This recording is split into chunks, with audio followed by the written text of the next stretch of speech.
por San Mateo. Y escuchemos lo que dice el capítulo 2. En aquellos días, el emperador Augusto promulgó un decreto ordenando que se hiciera el censo de los habitantes del imperio. Un censo. ¿Para qué un censo? Para que nadie se escapara de pagar el impuesto imperial. Era un control por parte de Roma. Al ir censando a la población, a ver, debes tanto. Y cuando no completabas el impuesto, te quitaban a tus hijos.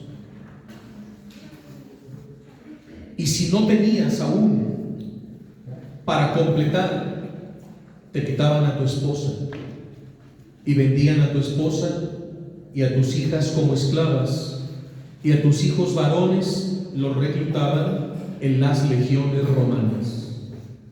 Era terrible un censo. Y si después, todavía sigues debiendo tu casa, tus terrenos, todo. Y si no podías pagar, tú mismo, vente, y te vendían como esclavo. Roma nunca perdía. Por eso cuando los judíos escuchaban la palabra censo, temblaban. Además, vean lo que dice. Este censo fue el primero que se hizo durante el mandato de Quirino, gobernador de Siria. Atención, todos iban a inscribirse a su ciudad de origen. ¿Pero qué es esto? Imagínate que yo vivo aquí, pero nací en Tijuana. ¿Qué no puedo pagar el impuesto aquí? ¿Para qué me hacen ir hasta allá? El ir hasta allá con mi familia, ¿qué supone? ¿Qué supone? Gasto. Un gasto enorme. Y tengo que cerrar mi negocio.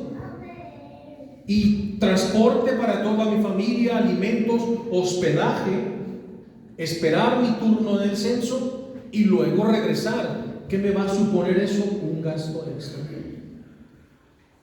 ¿Por qué nos obligaban a ir a su ciudad de origen? ¿Qué no era más fácil? Pues donde vives, donde radicas, ahí paga el impuesto. No, tienes que ir a tu ciudad de origen. Porque al desplazar las patrullas romanas a toda la población en el imperio, en los trayectos ellos detectaban a los rebeldes. Los capturaban y los aniquilaban. Todo era una estrategia de control por parte de los soldados del Imperio Romano y del César. Entonces, cuando San José, que está en Nazaret con la Virgen María, trabajando en su carpintería, de pronto les llega el decreto: todos tienen que ir a inscribirse a su ciudad de origen para pagar el impuesto imperial. ¿Dónde estaba José? ¿Dónde se encontraba? En Nazaret. ¿Pero dónde nació José? ¿Dónde nació José? No saben dónde nació José. ¿Dónde nació la Virgen María? ¿De veras no? ¿Dónde nació la Virgen María? En Jerusalén. ¿Y dónde nació la Virgen María en Jerusalén? Hay una basílica. Y abajo está una gruta, porque también la Virgen nació en una gruta. Y se llama Gruta de la Natividad de la Virgen María.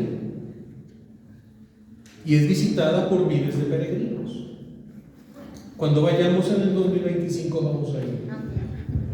¿Y San José dónde nació? ¿Dónde nació San José? En Belén, la ciudad de David. Por eso tenían que ir la Virgen que está embarazada del niño Dios con su esposo San José a la ciudad natal, porque San José es de Belén. Pero ¿dónde se encontraba en ese momento la Virgen y San José viviendo? En Nazaret. ¿Y qué distancia hay de Nazaret a Belén? ¿Te has puesto a pensar la distancia que tenían que recorrer para ir a cumplir el decreto del censo? Nazaret está al norte de Israel y Belén está al sur de Israel. Y hay una distancia de 139 kilómetros. Y San José sabía lo difícil que sería ese viaje para la Santísima Virgen María, porque la Virgen María está de 9 meses de embarazo. Aquí veo a muchas mamás. Mamás, es fácil recorrer una distancia de este tipo para una madre que está en el 9º mes del embarazo. ¿No se les hinchan sus piernitas? ¿No les duele la cadera? ¿No tienen contracciones de su útero? ¿No les duele la espalda? Se agitan muy fácil. San José sabe que ir hasta Belén con la Virgen María, que está grávida, que está expectante, porque nuestra madre ya estaba en el 9º mes del embarazo. El niño Jesús estaba a punto de nacer. Pero el decreto que obligaba, tiene que ir toda la familia a Belén a censarse y pagar el impuesto. Imagínate, José se le acerca a la Virgen y le dice: ya sabes lo del censo, ¿verdad? Sí, José. Tenemos que ir, María. Y tenemos que recorrer muchos días de camino. Sé que para ti va a ser un gran sufrimiento. No importa, José. La Virgen era tan positiva. La Virgen era tan alegre que animaba a San José. San José sabía que de Nazaret salían las caravanas hacia Belén, porque en el trayecto, en la topografía de la Tierra Santa, de Nazaret, que está al norte, y Belén, que está al sur, en esos 139 kilómetros hay 2 desiertos. Hay que cruzar 2 desiertos, el desierto de Samaria y el desierto de Judea. Pero la topografía es ir todo el tiempo de su vida, porque Nazaret está en la parte más baja de Israel y Belén está en la parte más alta, junto con Jerusalén. Entonces el trayecto es ir todo el tiempo de su vida, lo cual lo hace más pesado. Pero ir por 2 desiertos, bordeando cerros. ¿Qué hay en los desiertos? Asaltantes, ladrones. Porque muchos peregrinos que transitaban esos caminos llevaban correo, llevaban dinero, llevaban mercancía. Entonces los asaltantes se lanzaban sobre los peregrinos, los golpeaban, los asaltaban y los dejaban tirados en los desiertos. Por eso en la antigüedad se contrataban caravanas, porque en las caravanas tú tenías que pagar una suma de dinero importante, porque en esas caravanas que iban muchas familias, iban hombres armados para proteger a las personas y sus mercancías, porque había muchos asaltantes. Y cuando en las jornadas caía la noche, era más peligroso, o aún durante el día, y ellos montaban vigía, porque en el desierto había otros peligros, no solo asaltantes. ¿Qué había en el desierto de Samaria y en el desierto de Judea? Chacales. leones, serpientes letales, escorpiones y otro tipo de animales. Por eso la gente contrataba caravanas, y en las caravanas iban a un ritmo rápido para protegerse de los depredadores y para protegerse de los asaltantes. Pero San José no podía someter a la Virgen María al ritmo de una caravana. ¿Por qué? Porque está embarazada de 9 meses. Entonces San José sabe que ellos tienen que ir solos al ritmo de una madre embarazada. Y donde la Virgen estaba extenuada, cansada, ahí tenían que andar. ¿Te has preguntado los sufrimientos, los riesgos, los peligros por los que pasó la Sagrada Familia para ir de Nazaret a Belén? Entonces ellos iban solos. Pero ¿sabes cuánto recorrían las caravanas? Los 139 kilómetros. 6 días. Las caravanas hacían 6 días de camino por esos 2 desiertos de Nazaret a Belén. San José sabe que van a ser ellos más días. ¿Te has preguntado cuántos días hicieron San José, la Virgen y el niño Jesús en su vientre de Nazaret a Belén? ¿Cuántos días? 9. ¿Cuántos? 9. ¿Cuántos días? 9. 9 días. Ellos hicieron 9 jornadas riesgosas, penosas, dolorosas, sufridas, llenas de peligros. 9 días hicieron de camino desde Nazaret a Belén. ¿Cuántos días tenemos del 16 de diciembre al 24 de diciembre? ¿Cuántos días? 9. Por eso surgen las 9 posadas, por los 9 días de camino de Nazaret a Belén. Por eso la Iglesia desde los orígenes nos invita a celebrar esas 9 posadas, comenzando hoy, 16 de diciembre, y terminando el 24 de diciembre, porque las posadas, mis queridos hermanos, tienen el propósito de acompañar a nuestros peregrinos en ese largo trayecto día con día. Las posadas tienen como objetivo preparar el corazón para recibir al niño Dios. Por eso ustedes, como líderes servidores, deben hacer que no solo sus familias, sino todas las personas que están evangelizando y a las que les están dando testimonio, que se centren en la verdadera Navidad y que celebremos posadas verdaderamente cristianas, porque hoy hay 3 tipos de posadas. Las primeras es donde predomina el vino y el baile. Eso no puede llamarse una posada. Las segundas son las posadas sincretistas. ¿Qué es sincretismo? Revolver lo santo con lo pagano. Repito, revolver lo santo con lo pagano.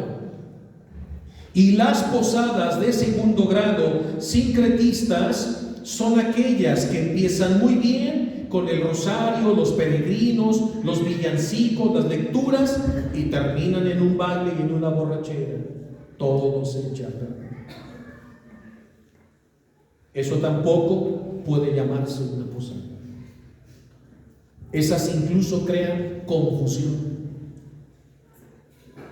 Y las auténticas y tradicionales posadas es donde predomina el espíritu de oración, donde se reza el rosario, se hace la procesión con los peregrinos, cantando con velas, Podemos alegrarnos con un recital de villancicos, donde se pueden quebrar piñatas, donde se pueden repartir bolos, donde se hacen juegos para los niños, donde se elabora una cena. ¿Queda esto claro? Se bendicen los alimentos. Ahí no predomina ni el baile ni el alcohol, sino verdaderamente el misterio de acompañar a nuestros peregrinos desde Nazaret a Belén. ¿Ven cómo el mundo nos ha hecho tanto daño? Por eso, ¿cómo se llama la primera vela? Vigilancia. Y si no estás vigilante, terminas haciendo celebraciones paganas o sincretistas. No, ustedes como líderes responsables de muchas personas, como líderes responsables de muchas almas, son los primeros en dar testimonio. Yo en estas fechas también organizo posadas, y las organizamos muy bien, muy bíblicas. Delegamos las lecturas, delegamos los cantos, delegamos los misterios del rosario, se hace la procesión con los peregrinos, nos alegramos, cantamos villancicos, hacemos juegos, una cena sencilla donde se canta, se alaba, se bendice, se ora y se escucha la palabra de Dios. ¿Y cómo quedan las familias? Bendecidas, y dicen: qué bonita posada. Esas son las verdaderas posadas, donde el centro es San José, la Virgen y el Niño Dios. ¿Qué nos cuesta hacer bien las cosas? ¿Sí o no? En mi libreta también, que próximamente, si el próximo año Dios quiere, y Stacy y Francisco me vuelven a invitar, ya les voy a traer el libro de esto, porque ya empecé a escribir el libro de esto. Esto es el borrador, porque mucha gente me lo pide. Me dicen: maestro, ¿por qué no hace un libro? Ya lo estoy haciendo. Entonces aquí tengo yo qué es la posada, qué es el Adviento, qué es la corona, cómo se llaman las 4 velas, el significado del árbol de la Navidad, que es Cristo, luz del mundo. También está el ritual de cómo celebrar la posada, el ritual de cómo celebrar la cena de Navidad en familia. Vienen las lecturas, la lectura que hace el papá, la mamá, los hijos, el invitado, los cánticos, las preces, la paraliturgia. Porque a veces nos reunimos y por falta de una guía no sabemos cómo organizarnos. Por falta de una guía nos reunimos y decimos: ¿y qué vamos a leer? ¿Qué lecturas del Antiguo Testamento? ¿Qué lecturas del Nuevo Testamento? ¿Qué vamos a orar? ¿Qué vamos a pedir? ¿Qué vamos a cantar? ¿Cuál es el objetivo de la posada? Y muchas veces no sabemos. No por mala fe, sino por falta de instrucción, como la corona de Adviento. Entonces este manual está elaborado de forma práctica para que ustedes organicen bien sus celebraciones de Navidad. Entonces José sabe lo riesgoso, y él sabe porque San José ha transitado muchas veces, ha ido y venido a Belén, y él conoce la ruta y él sabe los peligros. Y él sabe que más o menos al ritmo de la Virgen María van a ser 9 días de camino. Entonces, ¿qué llevaba en el burrito José? ¿Cómo a María? ¿Cómo a la Virgen María? Señoras, por favor, sube a una madre de 9 meses de embarazo en el lomo de un burro, a los 500 metros se le va a reventar la fuente. ¿Cómo es el trote de un burro? Brinconcito. La Virgen no puede ir en un burro. Ella iba sujeta del brazo de San José. Fíjate, ¿el agua es pesada? ¿Cuántas cántaras o cuántos litros de agua necesitaba llevar José para 9 días de camino? 2 litros, mínimo 2 galones, uno a un lado, el otro del burro, y eso pesa bastante el agua, porque de Nazaret A Belén no hay de dónde abastecerse de agua hasta el día de hoy. Cuando yo llevo los grupos de peregrinos, que llevo 30 años y ando grupos a Tierra Santa, cuando vamos en el autobús haciendo la misma ruta que ellos hicieron, vas viendo todo el desierto. Montañas y montañas y montañas, kilómetros y kilómetros. ¿Y sabes qué ves? Pura tierra, pura tierra, tierra, tierra, tierra, tierra, polvo. No hay donde guarecerse, no hay árboles, no hay arbustos. Por eso se llama desierto. Y a veces le digo al chofer: para el autobús, cuando estamos en el desierto de Samaria, y le digo: abre las puertas, les digo: bájense. Apenas bajas del autobús y les digo: vengan, caminen conmigo unos 30, 50 metros, pisen la tierra del desierto. ¿Y sabes qué empiezas a ver en la gente? Empiezan a sudar a chorros, porque estamos a 40 grados. Eso es el desierto. Un calor que no lo soportas. Y dices: por aquí caminó la Virgen embarazada de 9 meses. Sí, es el mismo trayecto. La diferencia es que tú y yo vamos en un autobús de lujo, con asientos confortables, con aire acondicionado y por una autopista.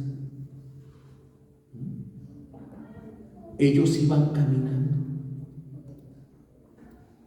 Además, ¿qué más tenía que cargar en el burro San José?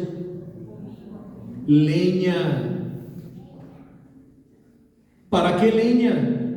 Para mitigar el frío del desierto y para calentar sus sagrados alimentos. Entiendan, el clima en un desierto. En los desiertos los climas son extremos. Durante el día estás a 40 grados y cuando cae el sol y llega la medianoche estás a 0 grados y es un frío que cala hasta los huesos. Por eso cuando llevo los grupos al desierto del Sinaí, donde pasó Moisés con el pueblo, y subimos el monte Sinaí, ¿saben a qué horas subimos el monte Sinaí en camellos? A la 1 de la mañana. Nadie lo sube en la mañana. ¿Por qué? Porque a media montaña te deshidratas, te insolas, porque estás a 45, 50 grados. No puedes ni respirar. El aire es caliente, te quema. Sientes el sol por todos lados. La tierra caliente, el polvo, no hay agua, es puro desierto. Y si a los peregrinos no los subes hasta la mitad del Sinaí en un camello a la 1 de la mañana, si no suben a esa hora, ya no pueden subir a otra. Subimos durante 4 horas. Vemos el amanecer, celebramos la misa y empezamos a bajar. A media montaña ya no sabemos dónde aventar las chamarras y las bufandas y los guantes, porque ya estamos a 45 grados. Pero cuando empezamos a subir, estamos a 0 grados. ¿Qué significa esto? Que San José y la Virgen María, para recorrer durante 9 días de Nazaret a Belén, esos 139 kilómetros, tenían que caminar durante la noche. ¿Por qué se camina durante la noche? Porque si te duermes durante la noche en un desierto, te congelas, te da hipotermia. A las 4 o 5 horas estás muerto congelado en el desierto. Así es el desierto. Las personas que no saben y empiezan a caminar de día en el desierto, les cae la noche, van a morir de hipotermia, porque están insolados, exhaustos, caen dormidos en el frío y a las 4 horas están congelados. La mayoría de la gente que se interna en los desiertos muere por hipotermia, de congelamiento. Por eso ellos tenían que caminar de noche para entrar en calor. ¿Y cuánto caminaban? 15 kilómetros cada noche. Eso era pesadísimo para la vida. porque no se duerme. En la noche van caminando y cuando ya está el sol, ¿qué hacen? José tenía que montar la casa de camello, la casa de campaña de pelo de camello, porque son casas especiales para el desierto. Montaba y ahí recostaba a la Virgen. Él atizaba el fuego con la leña para preparar los alimentos con la Virgen. Pero se puede dormir a 45 grados. ¿Se puede descansar a esa temperatura? Solamente dormitaban, medio descansaban, bañados en sudor. Caía la noche y José se le acercaba a la Virgen. Vamos, otro tramito, otros 15 kilómetros. ¿Qué más llevaba el burrito? La pesada casa de campaña, la leña, porque en el trayecto no hay nada, no hay dónde tomar leña. Y la leña es muy pesada. Los víveres, las cosas personales de José, las cosas personales de María. Oye, pobre burrito, ¿y todavía le quieren cargar más? Si apenas podía el pobre animalito. Y José y la Virgen iban caminando. Hicieron 9 días. Estaban cansados, exhaustos, tenían hambre, tenían sed.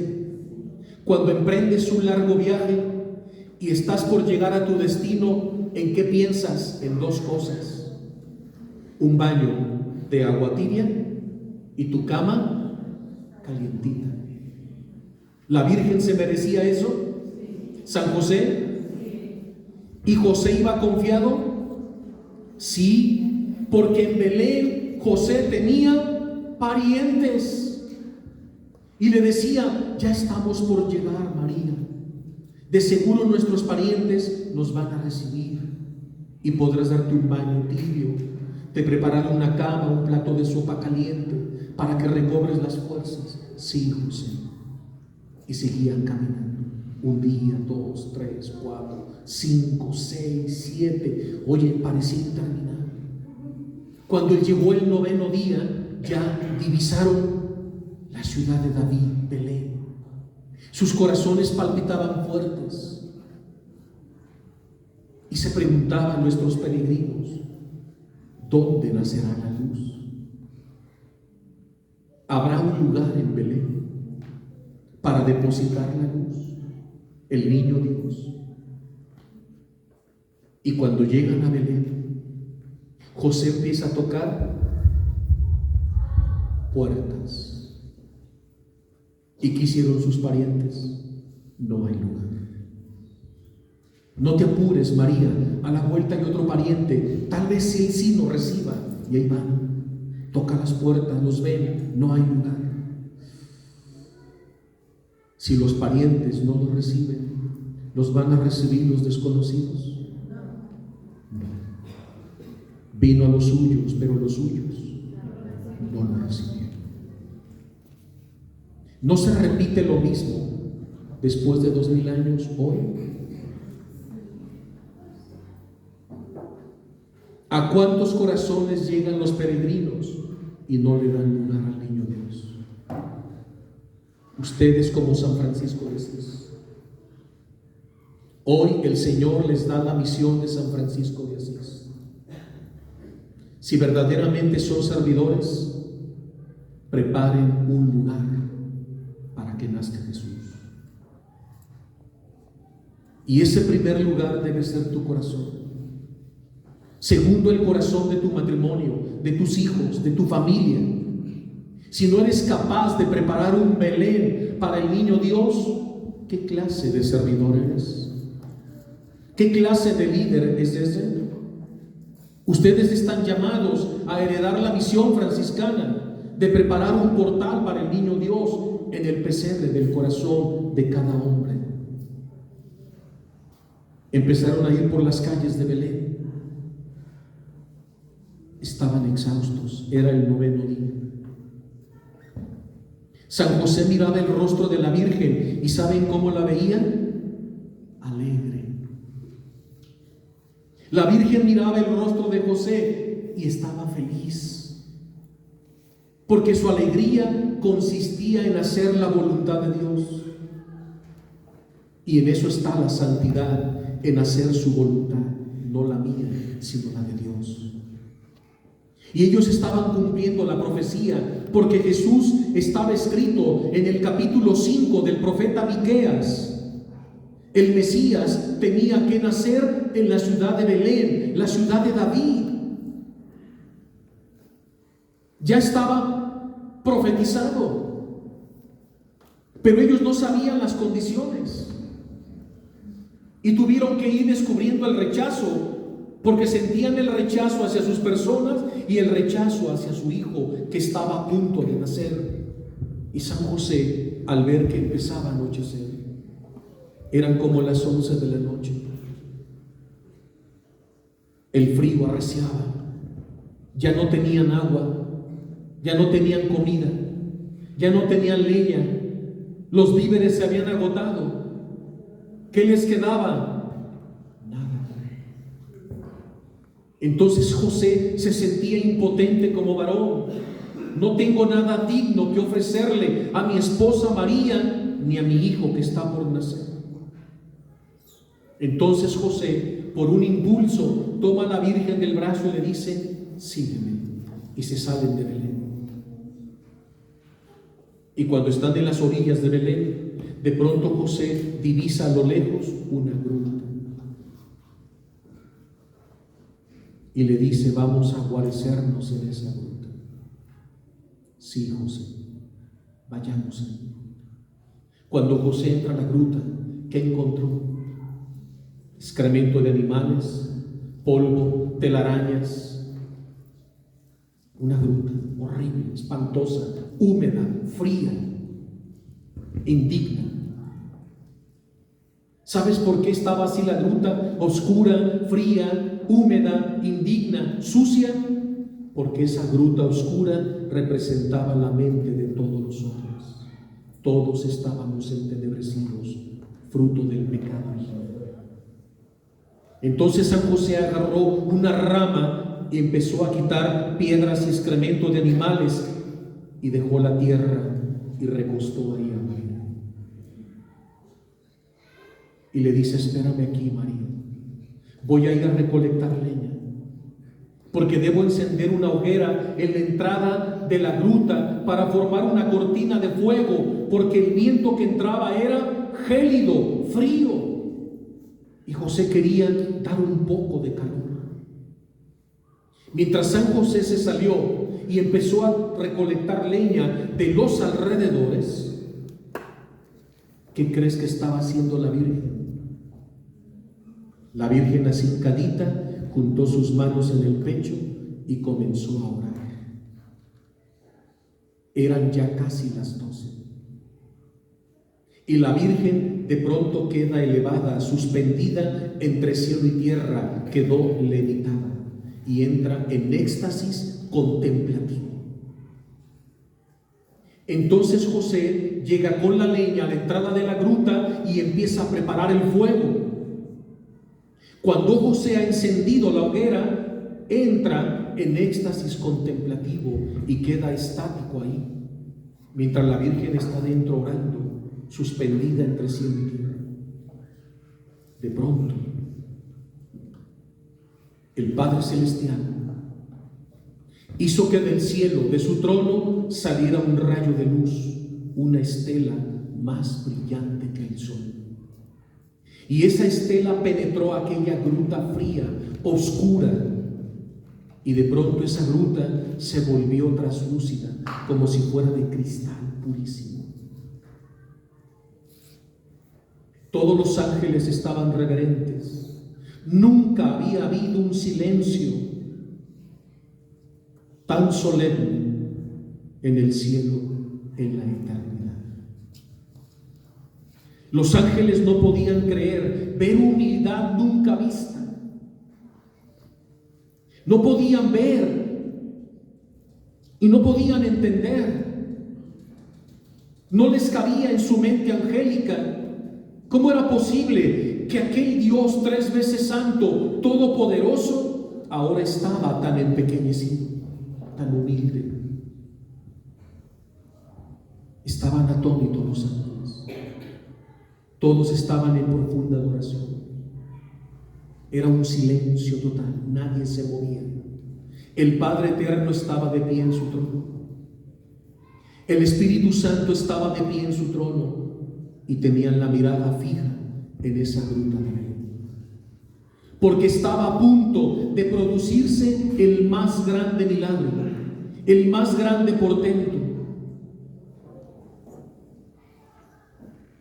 Así, de la forma en que el Verbo entró en el vientre purísimo y virginal de nuestra Madre Santísima, quedando virgen, purísima, inmaculada, por obra y gracia del Espíritu Santo, el Verbo se encarnó, pues de la misma manera que entró, de la misma manera tendrá que salir. Por eso en las últimas 3 salves del Santo Rosario proclamamos que María es virgen antes, durante y después del alumbramiento. La perpetua virginidad de nuestra Madre Santísima. Entonces va a ocurrir un milagro. Y el Padre da la orden y miles y miriadas de ángeles bajan a esa gruta y rodean. Y todos están expectantes para contemplar el gran milagro. Cuando la Virgen está suspendida, levitada, en éxtasis contemplativo, se produce el milagro. Entonces nuestra Madre queda transmutada en luz. ¿Qué entienden por esa palabra? Transmutada en luz. ¿Qué entienden por esa palabra? Transmutada en luz, convertida en luz.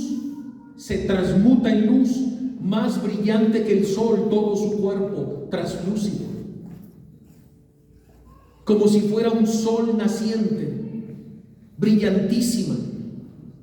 Y así como un cristal que es traspasado por un rayo solar, cuando el rayo solar traspasa el cristal se perfora, se agrieta, se daña, se marca.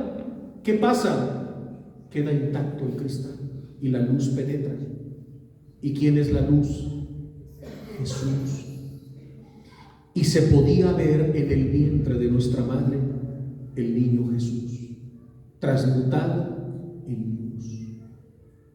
Así como Jesús se transmutó en luz en la transfiguración en el monte Tabor, la Virgen estaba toda transfigurada. El niño estaba todo transfigurado. Y se podía ver al niño Dios en el vientre purísimo y virginal de nuestra Madre Santísima. Y cuando están los dos convertidos en luz purísima, divina, el niño Jesús traspasa como un rayo de luz el vientre de luz de la Virgen María. ¿O tú crees que la Virgen tuvo dolores de parto? ¿Por qué no podía tener dolores de parto? Porque es inmaculada, no está bajo los efectos del pecado original. ¿Y cuál fue el castigo que Dios le impuso a Eva? Por haber pecado, de ahora en adelante tú y toda mujer dará luz a sus hijos con profundo dolor en su parto. ¿Consecuencia de qué? Del pecado original. ¿Y nuestra Madre está bajo los efectos del pecado original? No. Ella no podía tener dolores de parto. ¿La Virgen ocupaba una partera? No. ¿Ocupaba un ayudante? No. Su nacimiento del niño Jesús es prodigioso, milagroso, como la encarnación, también el nacimiento. Como entró, salió, dejando intacta, sana, ilesa a la Virgen María y quedando sano e ileso el niño Dios. ¿O tú crees que el niño Jesús nació como nacimos nosotros? La Virgen no dio a luz a su hijo acá abajo entre las piernas. De su vientre purísimo y virginal sale el niño Dios. Amén. Amén. ¿Sabían eso? Ese es el milagro. ¿Cómo se llama ese milagro? Transmutación. ¿Cómo se llama el milagro de la Eucaristía? Transustanciación. Y cuando el sacerdote impone las manos sobre el pan y el vino, ¿cómo se llama el milagro? Transustanciación. Y el pan deja de ser pan y se convierte en cuerpo de Cristo. Y el vino deja de ser vino y se convierte en sangre de Cristo. Eso sucede en la Eucaristía. Es un milagro de transustanciación, cambio de sustancia. Sigues viendo pan, sigues viendo vino, pero ha cambiado la sustancia. Es el cuerpo y la sangre. Señor, lo mismo ocurre acá. Es un milagro de transmutación en luz purísima. La madre convertida en luz, el hijo convertido en luz, como un rayo de luz, sale de su vientre purísimo. En el acto que sale del vientre purísimo de nuestra madre, el Padre pide a un ángel que reciba al niño Dios. Y el niño del vientre de María, el ángel recibe al niño Dios en sus manos. Cuando el ángel lo toma en sus manos, la Virgen y el niño Dios salen del milagro de transmutación y vuelven al estado natural, carnal. Y cuando el niño vuelve a su estado natural, comienza a llorar como lloramos todos el día que nacimos. Entonces la Virgen abre sus ojos y ve el ángel que tiene en sus manos al niñito Jesús. Inmediatamente el ángel se lo entrega a la Virgen. Qué dicha ese ángel. ¿Te has preguntado quién era ese ángel? Era el ángel de la guarda del niño Dios. Ese mismo ángel que San Lucas describe en el huerto de Getsemaní, cuando Jesús va a beber el cáliz de la pasión y dice: el Padre envió de nuevo un ángel que lo confortaba y lo abrazaba a Jesús. Es su ángel de la guarda. Así como todos tenemos ángel justo, también lo tenía Jesús, porque fue igual en todo a nosotros, menos en el pecado. Entonces la Virgen recibe al niño Dios que lloraba y titiritaba de frío, porque hacía mucho frío.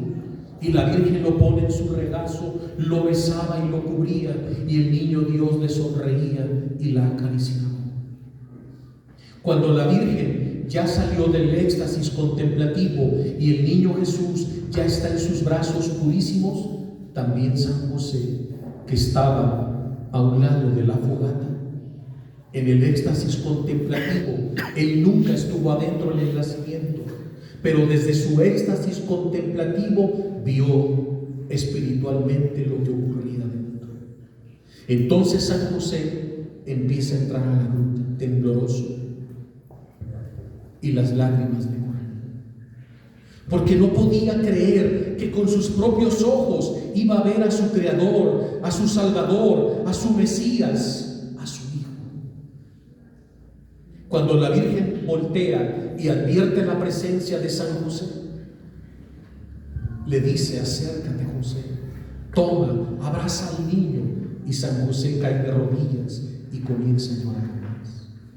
Y José, con voz quebrada, le dice: no soy digno. Y la Virgen le dice: no digas eso, José.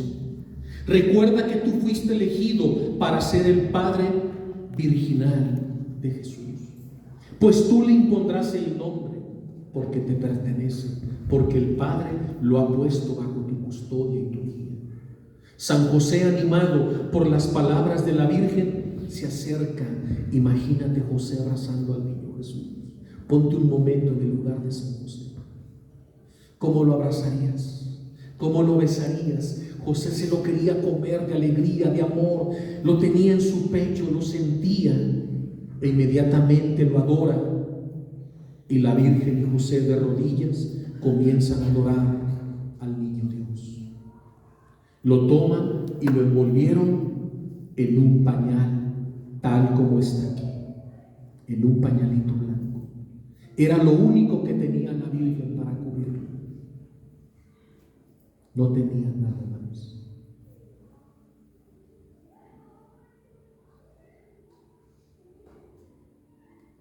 ¿Y saben qué era el pañal con el que lo cubrió la Virgen?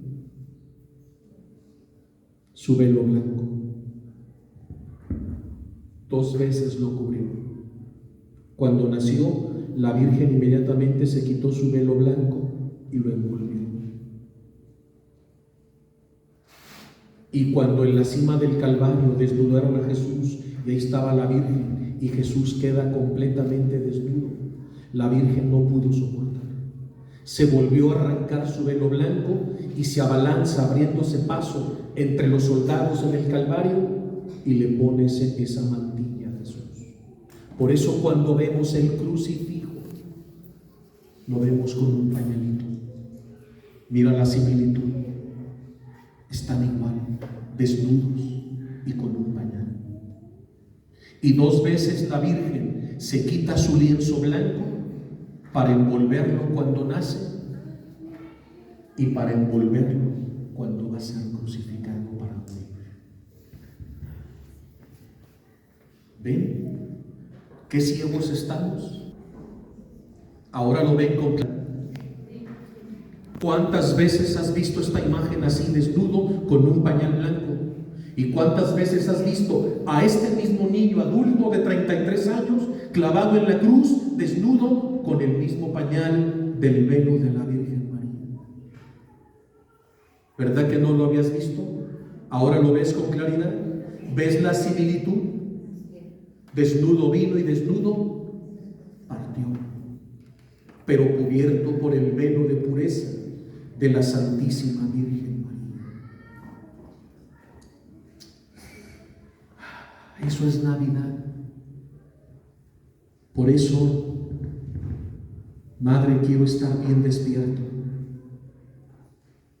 Dame la gracia de la conversión para alegrarme por el nacimiento de tu Hijo, dándole siempre el sí a Dios como tú. Madre, mira, mi corazón está muy sucio.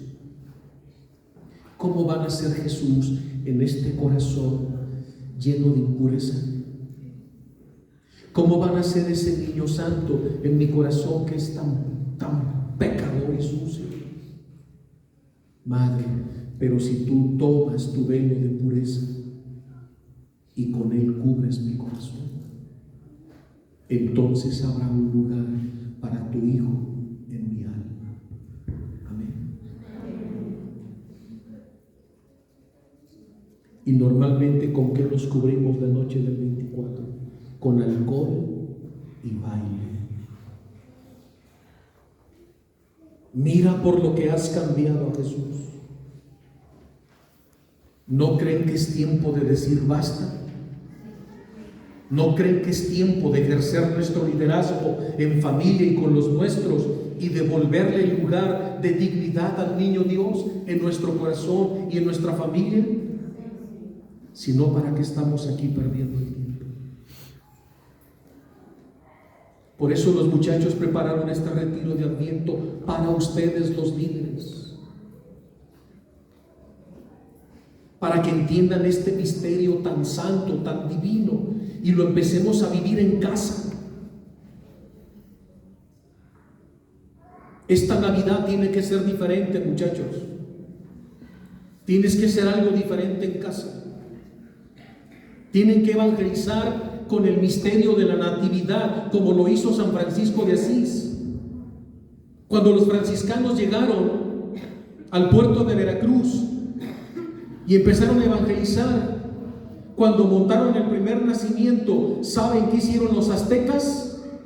Lloraron y caían de rodillas ante la imagen del niño que habían puesto los franciscanos. Y decían, ¿ese es nuestro Dios y Salvador? Sí. Entonces, ¿no es el sol? No. ¿No es Quetzalcóatl? No. ¿No es Tlaloc, el Dios de la lluvia? No. Nuestro Mesías Redentor se llama Jesús. Y así nació en esa pobreza. Sí. Y nuestros indígenas lloraban Los niños se acercaban, besaban la imagen del niño Dios, besaban a la Virgen, besaban a José, y con estas imágenes los franciscanos ganaban a las almas para Dios, evangelizaban con el nacimiento. Volvamos a hacerlo nosotros. Amén. Y así nació Jesús. Pero Jesús quiere renacer en ti cada Navidad. Y quiere renacer cada día en tus pensamientos, en tus palabras, en tus acciones. ¿Ven que esto cambia el sentido de la Navidad? ¿No les dan ganas de celebrarla dignamente? ¿Les está surgiendo el celo apostólico? ¿Verdad que el corazón se conmueve? Va a ser diferente esta Navidad. Ya verán. Yo también ya anhelo. Yo tengo muchas posadas que organizo y tengo muchas Navidades, porque un día voy a una casa y a otra y a otra y a otra. Incluso mi Navidad va a ser el 22 con mi familia, mi pura familia va a ser el 22, porque el 23 estaré en otra familia y el 24 estaré en la casa de mi madre. Entonces en todas hacemos la dinámica, leemos, cantamos villancicos, nos abrazamos, lloramos, besamos la imagen y todos decimos qué hermosa es la Navidad, porque la estamos viviendo como se tiene que vivir. Ustedes tienen que hacer lo mismo, si no, no pueden llamarse servidores de Dios. ¿O a quién están sirviendo? ¿Al mundo o al Hijo de Dios? Y ahí ustedes deben explicar esto. Deben hacer la lectura del Evangelio de San Lucas. Y luego en la mesa van a colocar esta imagencita que les he traído de Italia. En estas cajitas he metido este bambino, este niñito Jesús preciosísimo que viene de Italia.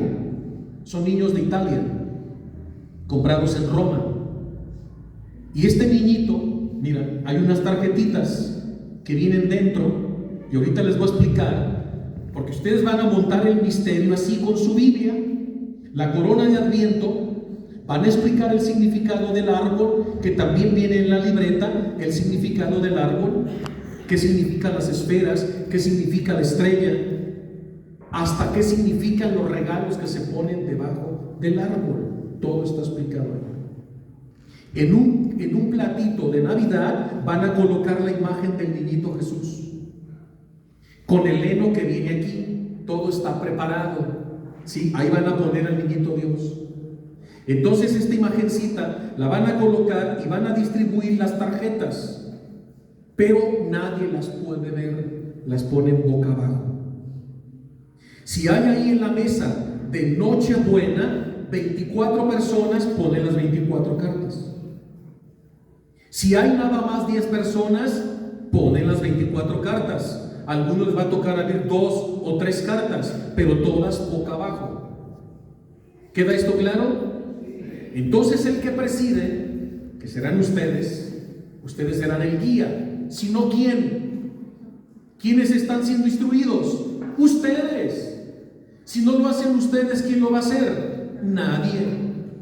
Entonces van a armar un programa que ya está aquí en la libreta, con las lecturas y las oraciones y lo que dice el guía. No se preocupen, ya está escrito lo que tú tienes que decir. ¿Sí? Ya se las puse fácil, no tienen que inventar nada más, ceñirse al ritual. Ya colocan al niño y todos van a decir qué bonito, y ese niño yo lo quiero. No lo pueden tocar. Ya se distribuyen las cartas, se hace la lectura. Importante, hay que crear un ambiente de oración. Y alguien por allá, al que tú le delegaste, va a poner de fondo un villancico solemne. Puede ser noche de paz. Y en ese ambiente, cada quien va a ir agarrando su cartita por turnos. Entonces sacas la carta y la vas a leer en voz alta, porque esa noche Jesús te va a dar un regalo, y el regalo que Jesús te va a dar está escrito en la cartita aquí adentro. Entonces a todos los presentes Jesús les va a dar un obsequio, un regalo espiritual. Y la verdad, Yo llevo muchos años haciendo esta dinámica en familias. Todos lloramos. Porque el regalo que nos da Jesús es el que estamos necesitando. Él no se equivoca. Y ese regalo que Jesús te va a dar, lo vas a vivir todo el año. Pero, entre las cartitas que se han distribuido, porque aunque tú las vas a distribuir, no hagas trampa, no debes ver como cayeron, ¿de acuerdo? Porque hay una carta aquí, hay una carta especial, que quien la levante, ese miembro de la familia, al que Jesús va a elegir, de pronto levanta la carta y la lee en voz alta. Y cuando vaya a la mitad de la lectura, ya no va a poder seguir leyendo, porque va a empezar a llorar. Porque Jesús le va a decir: te regalo mi imagen, llévame contigo. Y a esa persona le toca la imagen del niño Dios como regalo. Y se va a llevar esta imagen de este niñito Jesús, que ahorita quiero que lo vean de cerca, porque está perfecto, está bien hecho, está tan chiquito, pero está hermoso, es una obra de arte, porque los italianos tienen el arte de hacer imágenes muy bellas. Entonces estos niños fueron traídos de allá, colocados en estas cajitas. He traído algunas para que ustedes, si van a ir a varias familias, hagan la dinámica, porque cada quien se va a quedar con la tarjeta, porque es el regalo que Jesús te da. Y esta tarjeta es para que la traigas en tu cartera, en tu bolsa, todo el año. Y vas a ver cómo ese regalo que Jesús te va a dar estará presente. Y el que le toca al niño Dios, pues se lleva la imagen y su tarjeta. ¿Queda esto claro? ¿Han vivido esta dinámica? Es extraordinaria, no se imaginan. Se los digo por propia vivencia y experiencia. Entonces los familiólogos, ¿han oído esa palabra, familiólogos? Los familiólogos hicieron estas cajitas. Los familiólogos de Biol es un grupo de licenciados, de profesionales en ciencias para la familia. Era el sueño de San Juan Pablo II. Decía: hay profesionales para todas las áreas de la sociedad, menos para atender la familia. Necesitamos expertos en la familia. Y el Papa creó una universidad, Juan Pablo II, en Roma, creó una universidad que se llama Juan Pablo II. Y ahí se forman durante 5 años licenciados en ciencias para la familia. Es toda una carrera. Y en Guadalajara está la Universidad Juan Pablo II, donde se forman los licenciados o familiólogos. Y mi hija Belén, ¿mi hija qué? Belén. Belén. ¿Por qué mi hija se llama Belén? Porque fue concebida en Belén. De verdad. Mi esposa y yo estábamos en la ciudad de Belén, guiando una peregrinación. Y ahí ocurrió el milagro. Y mi hija fue concebida en Belén. Nosotros le teníamos otro nombre. Pero ahí, cuando estábamos en la gruta, mi esposa y yo quedamos solos, no había nadie más. Quedamos de rodillas en esa estrella de 14 picos de plata que ya les conté. ¿Por qué 14 picos? Porque representan las 14 generaciones del árbol genealógico de Jesús. ¿Y saben dónde fue construida esa estrella de plata? En México, en Tasco, Guerrero. Los plateros de México la labraron y los franciscanos la empotraron en el lugar de la natividad del niño Dios. ¿Sabían eso? Es un regalo de México para Tierra Santa. En los lugares santos hay muchos regalos de México, no solo ese. Y casi en todos los lugares santos está la Virgen de Guadalupe. Casi en todos los lugares santos. O sea, la presencia de México está vivo y presente casi en todos los lugares santos. De verdad. Y ahí nos arrodillamos y ahí el Señor nos dijo: su hija se llamará Belén. ¿Y saben qué significa Belén? Belén significa la casa del pan, porque ahí nació el verdadero pan de la vida, que es Jesús. Y ese pan se nos da en cada Eucaristía. Y mi hija Belén es familióloga. Ella estudió en ese instituto, su carrera, tiene su título como licenciada en Ciencias de la Familia. Y ella es la directora de este movimiento llamado Viol, que son familiólogos que andan en muchos movimientos y parroquias organizando talleres para las familias, para los esposos, para los novios, etc. No se imaginan lo bien que trabajan, porque el Papa tenía ese sueño. Así como hay psiquiatras, así como hay psicólogos, dice el Papa, no hay licenciados en ciencias para la familia. Y Juan Pablo II fue el que instrumentó y funda esta bella universidad, y ahí se están creando ya en muchos lugares del mundo. Hay estas universidades, se están extendiendo. ¿No creen que es maravilloso? A veces los muchachos no saben qué estudiar. Díganles que hay una nueva carrera, y una carrera muy completa y muy buena, y la tienen muy cerca en Guadalajara. Ahí está el Instituto Juan Pablo II, Ciencias para la Familia. Ellos son los que mandaron estas. Ellos las elaboraron. Ellos compraron los benditos dioses italianos. Entonces, para que vean todo lo que podemos hacer en esta próxima Navidad. Amén. Es hora de ir a comer. Ya vi que tienes hambre, Stacy. Sí. A ver, pónganse de pie para hacer una oración. Pongan su mano derecha aquí en su corazón.